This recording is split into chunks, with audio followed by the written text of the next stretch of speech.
Welcome to Professor Benzene. This is Professor Benzene. Today we are discussing the first part of the fifth chapter of class 10th chemistry, periodic classification of elements. In this video we will discuss introduction to periodic classification.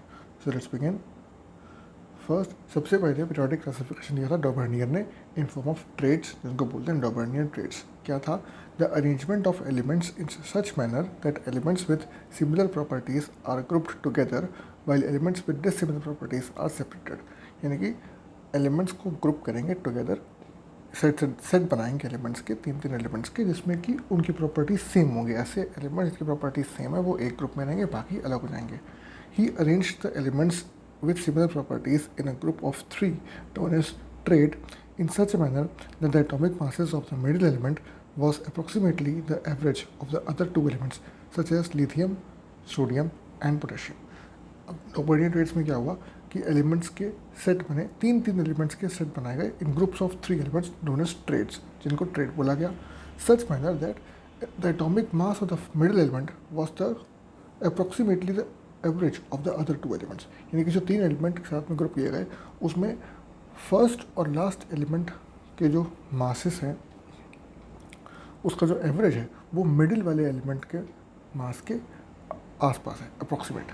जैसे कि lithium, sodium और potassium. अब इसमें lithium है और potassium है. Lithium का मास जो है 7, पोटेशियम का मास जो है 39. अब इसका जो मीन है 23 which is the mass of sodium. तो इस तरीके से सेट बनाए गए थे. इसकी लिमिटेशन क्या थी? Only 3 triads were identified from the elements known at that time, hence the classification was not useful. सिर्फ 3 ही ट्रेड बन पाए थे, यानी कि जितने भी एलिमेंट उस समय पता थे उसमें से सिर्फ 3 सेट बनाना पॉसिबल था ऑफ 3 एलिमेंट्स ईच, इसलिए दिस वॉज नॉट सक्सेसफुल. इसके बाद आया न्यूलैंड्स लॉ ऑफ ऑक्टेव्स. इसमें क्या था? He arranged the element in the order of increasing atomic masses, starting with hydrogen, least atomic mass, and ended with thorium having atomic mass of 56. उस समय का highest atomic mass जो है thorium का था 56. तो हाइड्रोजन से thorium increasing order of atomic mass में एलिमेंट्स को अरेंज किया गया. According to him the properties of every 8th element are similar to the first element.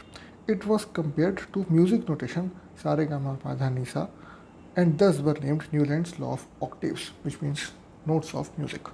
अब इसमें न्यूलैंड ने यह बताया कि जब एलिमेंट्स को increasing order of atomic mass के बढ़ते ऑर्डर में जब अरेंज करते हैं तो हर 8वें एलिमेंट की प्रॉपर्टी पहले एलिमेंट के बराबर होती है, पीरियोडिक बाय 8. तो अब just like the music notation सारे का मापा धानी सा 7 सरगम और 8वें पे फिर से सा आ गया. इस तरीके से अब क्योंकि इसको नोट्स ऑफ म्यूजिक के जो नोट्स हैं सारे का इसको बोलते हैं ऑक्टेव्स, इसीलिए इसका नाम रखा गया था न्यूलैंड्स लॉ ऑफ ऑक्टेव्स. इसकी लिमिटेशन क्या थी? It was applicable only for lighter elements having atomic mass up to 40 MU, that is up to calcium. ये जो ऑक्टेव का लॉ था ये सिर्फ एटॉमिक मास 40 यानी कि कैल्शियम तक एप्लीकेबल था, उसके बाद के हेवियर एलिमेंट्स के लिए एप्लीकेबल नहीं था. He believed that only 56 elements existed in nature, but later on more elements were discovered whose properties did not fit into Newland's law of octaves. उसने ये अज्यूम किया कि उस समय जो 56 एलिमेंट्स मिले थे उतने ही एलिमेंट थे प्रेजेंट थे इन द नेचर, और उसके बाद के जो एलिमेंट डिस्कवर हुए वो इस लॉ में फिट नहीं बैठते थे. Having different properties were grouped together, like cobalt and nickel have been placed with halogens. Due to above limitation, Newland's law of octaves was rejected. कुछ ऐसे एलिमेंट भी क्लब कर दिए गए थे साथ में जिनकी प्रॉपर्टीज मैच नहीं करती, जैसे कि निकिल और कोबाल्ट को हेलोजन्स के साथ रखा गया था, जबकि प्रॉपर्टीज हेलोजन की और निकिल कोबाल्ट की अलग हैं, फिर भी उनको साथ क्लब किया गया. इस वजह से इस लॉ को रिजेक्ट कर दिया गया था. इसके बाद मेंडलीव्स पीरियोडिक टेबल आया. 63 then known elements were arranged based on the atomic mass and chemical properties. Mendeleev के टाइम तक 63 एलिमेंट्स डिस्कवर हो चुके थे. इन सभी एलिमेंट्स को अरेंज किया गया based on atomic mass and chemical properties. Concentration was on the element with oxygen and hydrogen due to wide range of reactivity.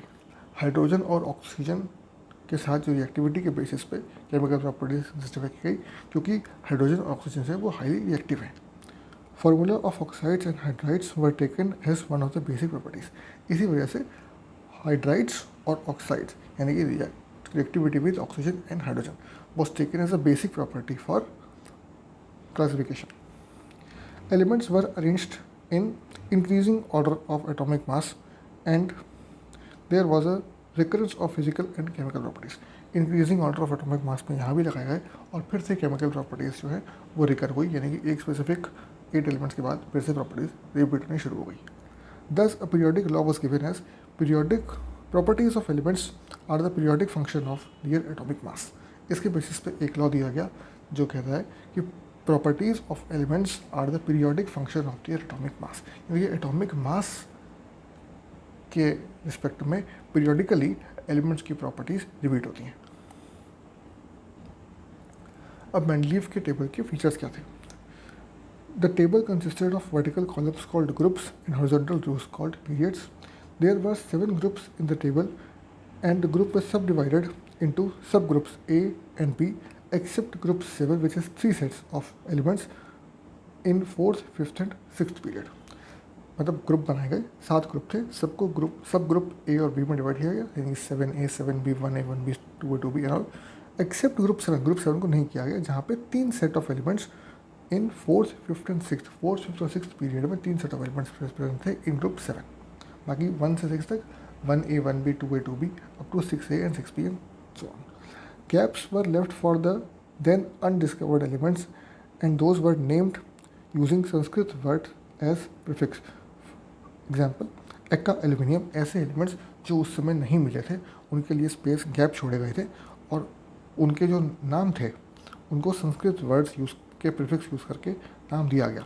मतलब eka aluminium which was later discovered to be gallium with resemblance with Mendeleev's periodic properties.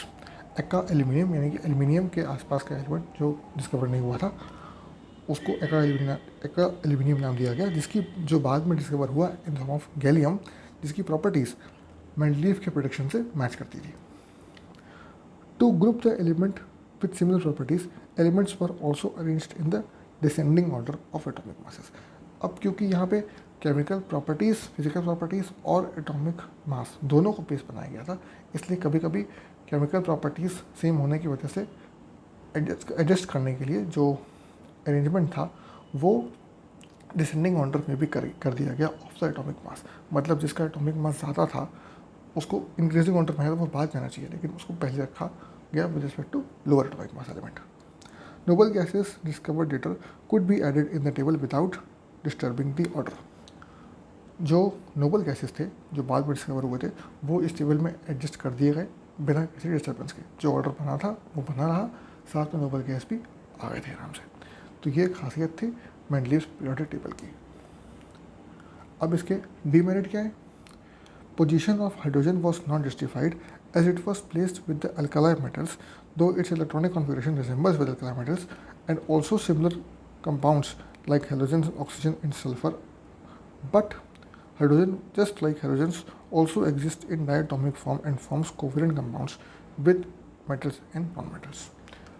Hydrogen की जो position है वो justify नहीं की गई थी, एल्कालाई element के साथ रखा गया था. क्यों?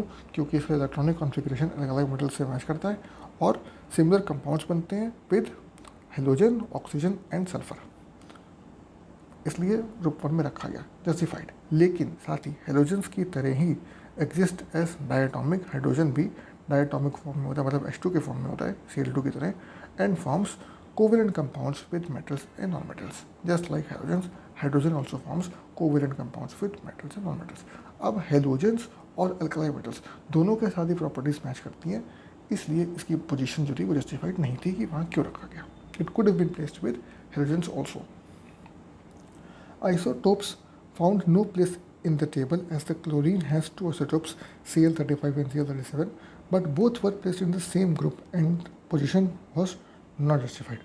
अब क्योंकि एटॉमिक मास के बेस पर क्लासीफाई किया गया था, अरेंज किया गया था, इसलिए जैसे क्लोरीन के 2 आइसोटोप होते हैं, क्लोरीन 35 और क्लोरीन 37, तो इन दोनों को ही एक ही ग्रुप में डाल दिया गया. पोजीशन अलग अलग नहीं दी गई कि मास अलग अलग है, तो should be in different blocks लेकिन एक ही ब्लॉक में रखा गया, तो position was not justified for isotopes. Discovery of new elements couldn't be predicted due to irregular change in atomic masses as in heavier elements. Heavier elements में irregular change in atomic mass होता है, वहाँ पे कोई fix rule नहीं होता atomic mass कितना होगा, इसलिए heavier elements की डिस्कवरी का जो प्रिडिक्शन था वो करना पॉसिबल नहीं था.